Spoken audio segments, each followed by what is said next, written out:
അയ്യോ, നശിപ്പിച്ചല്ലോടി എല്ലാം എന്റെ ദൈവമേ. എനിക്ക് വയ്യ എന്റെ ഈശ്വരാ. അയ്യോ, ഇതിനാണോടി വിമല ഇവളെ ഞാൻ നിന്നെ ഏൽപ്പിച്ചിട്ട് പോയത്? ദൈവമേ, അയ്യോ, എനിക്ക് ജീവിക്കണം. എടി നീ ഇങ്ങനെ നെഞ്ചത്തടിക്കല്ലേ. ഒന്നാമത് ഹാർട്ടിന് സുഖം ഇല്ലാത്തതാ. ഇല്ലാത്ത കുഴപ്പം നീ ഉണ്ടാക്കല്ലേ. അതെ, ആവശ്യമില്ലാത്ത ഓരോന്ന് നീ ചെയ്തു കൂട്ടുമ്പോഴേ വയ്യാത്ത തള്ളയുടെ കാര്യം കൂടി ആലോചിക്കണം. ദൈവമേ, നീ ഇങ്ങനെ കരയല്ലേ. അയ്യോ, നീ ഇങ്ങനെ കിടന്ന് തൊള്ള തുറക്കാതെ. ദേ, അറിയാത്തവരെ കൂടെ അറിയിക്കാനാ കെട്ടിച്ചു വിടേണ്ട പെണ്ണാ. ഇനി കരയിൽ അറിയാത്തവരായിട്ട് ആരടി ഉള്ളത്? തലയെ വെച്ച പേന എനിക്ക് താഴെ വെച്ച ഉറുമ്പരിക്കുന്ന വെച്ച് വളർത്തിയല്ലേ ഞാൻ ഈ ഭൂദേവിയെ. അയ്യോ എന്റെ ദൈവമേ, ദേ ഇനി നീ മിണ്ടി പോവരുത്. എന്തായാലും നീ ചെയ്തത് ശരിയായില്ല. നിന്റെ അപ്പൻ ചത്ത് കാലം എത്രയായിട്ടും നാട്ടുകാരെ കൊണ്ടൊരു മോശം വാക്ക് പറയിച്ചിട്ടില്ല ഇവള്. ദേ ഇപ്പോഴും അമ്പലപ്പറമ്പ് നിറങ്ങി നാടകം കളിച്ചിട്ട് വരുവാ നിന്നെ വളർത്താൻ. വന്ന് കേറുമ്പോ ഇങ്ങനൊക്കെ കേട്ടാലേ ആർക്കായാലും ദണ്ണം വരും. പറഞ്ഞു കൊടുക്കണേ അങ്ങോട്ട്. ഈ ഭൂദേവിയുടെ തലയ്ക്കകത്ത് മുഴുവൻ ചെളിയാ. കഴിഞ്ഞത് കഴിഞ്ഞു. ഇനി അവനുമായിട്ട് ഒരു ബന്ധം ഉണ്ടാകില്ല. നീ എങ്ങനെയെന്ന് പറഞ്ഞേക്ക്.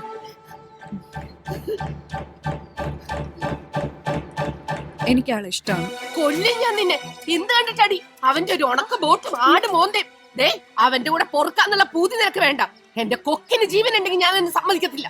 ഗൾഫിൽ പോയി വന്നിട്ട് വേലയും കൂലിയുള്ള ഒരുത്തനെ കൊണ്ട് അന്തസ്സായിട്ട് ഞാൻ നിന്നെ കെട്ടിച്ചു വിടും. ഞാൻ ഗൾഫിൽ പോകുന്നില്ല. അയ്യോ ഇവളെ, അയ്യോ എന്ത് പറ്റി? ദൈവമേ, ദൈവമേ, എടി ജയേ, ഇത്തിരി വെള്ളം അങ്ങോട്ട് എടുക്കടി. ദൈവമേ, നീ ഒന്ന് കണ്ണു തുറന്നേ. ദൈവമേ, കയ്യിന്ന് പോയല്ലോടി വിമലെ. നീ ഒന്ന് അടങ്ങ്. എന്തെങ്കിലും ഒരു വഴി ഉണ്ടാക്കാം. കിടന്നേ, അവളിപ്പോ വെള്ളമായിട്ട് വരും. അമ്മ വലിയ പുകില. ഗൾഫിൽ പോകത്തില്ലെന്ന് ഞാൻ പറഞ്ഞിട്ടുണ്ട്. ഇനിയെല്ലാം നിങ്ങളുടെ കയ്യില. വിളിക്കണേ.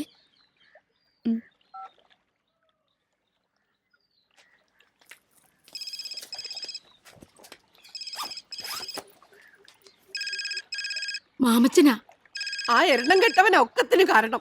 ഇങ്ങോട്ട് തന്നെ അവനെ ഞാൻ ഇന്ന്. ഹലോ, ആണോ? ശരി, ഞാൻ ഇപ്പൊ വരാം. ദേ ജയയുടെ വിസയുടെ കാര്യം ശരിയായിരുന്നു. ഓഫീസിലോട്ട് ചെല്ലാൻ. അവള് പറഞ്ഞു നീ കാര്യാക്കണ്ട. നീ ചെല്ല, ഞാനും കൂടെ വരാം. ശരി, എഴുന്നേക്കാം. എറണാകുളം ട്രാവൽസിൽ നിന്ന് ബഷീർക്ക് വിളിച്ചിരുന്നു. ഈ മാസം അവസാനത്തോടു കൂടി പോവാം. അതുകൊണ്ടേ കാശ് റെഡിയാക്കി വെക്കണം. വീടും പറമ്പും വിൽക്കണം. വേറെ മാർഗമൊന്നുമില്ല. പക്ഷേ അതിന് കരയേണ്ട കാര്യമൊന്നുമില്ല. നിങ്ങളുടെ വസ്തു വിൽക്കുന്ന കാര്യം ഞാൻ ഏറ്റു.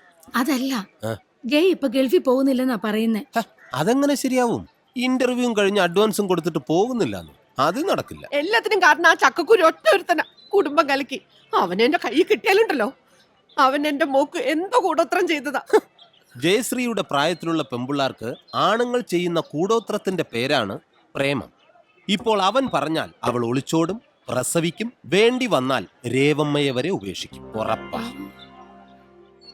കൗമാരകാലേ കാമുക വചനം എന്ന് വെച്ചാലേ കൗമാരത്തില് കാമുകൻ പറയുന്നതേ കേൾക്കൂ. പുരാണത്തിൽ വരെ പറഞ്ഞിട്ടുണ്ട്. ഇപ്പോൾ നമ്മൾ തന്ത്രപരമായി നീങ്ങേണ്ട സമയം. മുള്ളിനെ മുള്ളുകൊണ്ടെടുക്കുക എന്ന് കേട്ടിട്ടില്ലേ? ഓ ഗൾഫിൽ പോകണമെന്ന് ഗോപനെ കൊണ്ട് പറയിപ്പിക്കുക. ഗോപൻ പറഞ്ഞാൽ അവള് പോകും. കണ്ണകന്നാൽ മനസ്സകന്നു. ഗൾഫിൽ പോയി കഴിഞ്ഞാൽ അവൾ അവനെ മറക്കും. ഉറപ്പല്ലേ? അതെങ്ങനെയാ? അവക്ക് പ്രേമ അസ്ഥിക്ക് പിടിച്ചേക്കുമല്ലേ? അസ്ഥിയെല്ലാം മഞ്ഞുരുകുന്നത് പോലെ ഉരുകും. അവള് പോകുന്നതേ ദുബായിലേക്കാ. ഈ കുട്ടനാട്ടിൽ ഇവനെ പോലത്തെ ഒരു പീസേ ഉള്ളൂ. പക്ഷെ ദുബായിലോ ബെൻസ് കാറും കാഡ്ലിയാക്കും ഓടിച്ചു നടക്കുന്ന ഇവനെ പോലത്തെ ഒരുപാട് പീസുകളുണ്ട്. അവരെയൊക്കെ കണ്ടു കഴിയുമ്പോൾ ഇവിടെ ഈ ഓഞ്ഞ വള്ളവും തുഴഞ്ഞു നടക്കുന്ന ഇവനെ അവള് മറക്കും.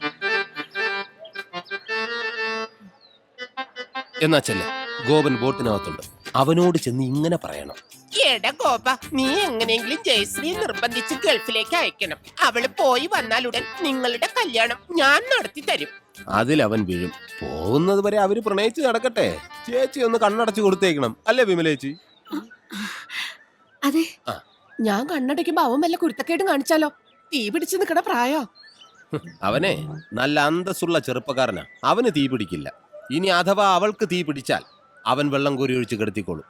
ചെല്ലി രേവമ്മ, എങ്ങനെയെങ്കിലും അവനൊന്ന് വളച്ചെടുക്ക്. പിന്നെ അവിടെ ചെന്നിട്ട് നന്നായിട്ട് അഭിനയിക്കണം. എന്ത്? All the best. വാ ഗോപ. ആ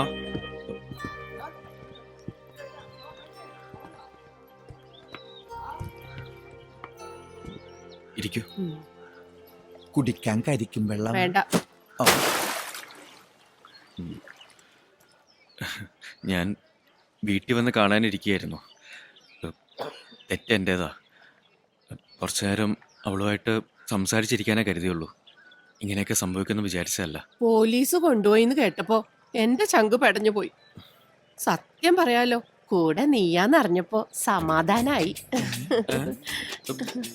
കാശിന്റെ കാര്യം പറഞ്ഞ് വഴക്കിട്ടിട്ടുണ്ടെങ്കിലും നിന്നെ എനിക്ക് വലിയ ഇഷ്ടാ. നിന്റെ ആ ചുറുചുറുക്കും ഇംഗ്ലീഷും വീട് നോക്കാനുള്ള ആ ഉത്തരവാദിത്വം, പിന്നെ നിങ്ങള് തമ്മിൽ നല്ല ചേർച്ചയാ അല്ലേടി? എനിക്കും പലപ്പോഴും തോന്നിയിട്ടുണ്ട്. മതി, ഏ? എന്റെ മരുമോന് ഇത്രയും ഗുണങ്ങൾ മതി. ഇനി അവള് നിനക്കുള്ളതാ. പക്ഷേ ഒരു കാര്യം മാത്രം മോൻ എനിക്ക് സാധിച്ചു തരണം. പറഞ്ഞോളൂ അമ്മേ.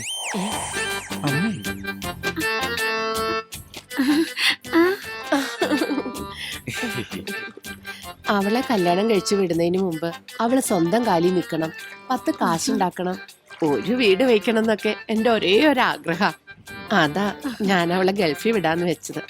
ഒരു 5 കൊല്ലം അവൾ അവിടെ ജോലി നോക്കിയിട്ട് വന്ന പിറ്റേ ദിവസം നിന്റെ കയ്യിൽ ഞാൻ അവളെ ഏൽപ്പിച്ചു തരും. ഇപ്പൊ അവൾ അതിന് പോണില്ലെന്നാ പറയുന്നത്. അതൊക്കെ ഞാൻ ഏറ്റു. അവളെ ഞാൻ പറഞ്ഞ് സമ്മതിപ്പിച്ചോളാം അല്ലേ? പിന്നെ അമ്മ ധൈര്യമായിട്ട് ചെല്ല്. ശരി മോനെ. ശരി അമ്മേ. സൂക്ഷിച്ച്. വരട്ടെ. ഓ ആയിക്കോട്ടെ.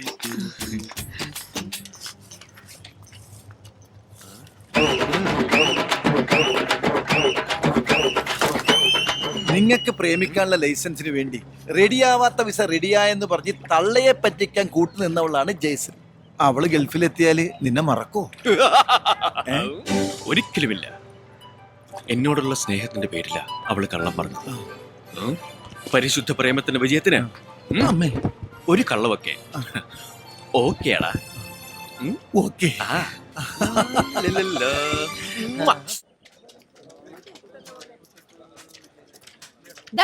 നിക്കട അവിടെ. എന്റെ മോളെ പോലീസുകാർ കൊണ്ടുപോയപ്പോ നിന്റെയൊക്കെ നെഞ്ചത്തെ വെള്ളം ഇറങ്ങിയല്ലടാ. എടിപൊടി എന്നൊക്കെ വിളിച്ചാലുണ്ടല്ലോ നിന്റെയൊക്കെ വായില് പല്ല് ഞാൻ അടിച്ചു തീർപ്പിക്കും. കൊണ്ട് എഴുന്നള്ളിച്ചോണ്ട് നടന്നോടാ ഒരു പകൽമാന്യൻ പെണ്ണുപിടിയൻ. നീയൊക്കെ അനുഭവിക്കാൻ പോണേ ഉള്ളൂ. ഞാനാടാ പറയുന്നേ, നശിച്ച് നാറാണ കല്ല് കാണും.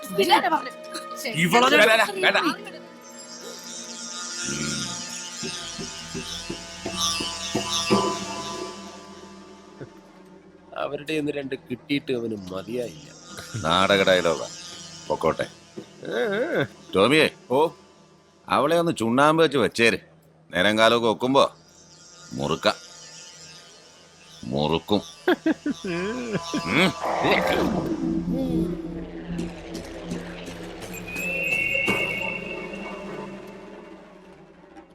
എണ്ണപ്പലഹാരം ഇഷ്ടമാണ്.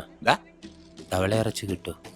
എടോ 6 ബ്ലോക്കിന് 3.5 ഏക്കർ, 28 സെന്റ് ചിറ, ബാക്കി നിലം. എത്രയും പെട്ടെന്ന് വിറ്റ് തരണം. വിറ്റ് തന്നിരിക്കും. ഉം. എന്നെ ചാവറയച്ചൻ കാത്ത് ടിപ്പറിന്റെ അടിയിൽ തലവച്ച അവസ്ഥയാ.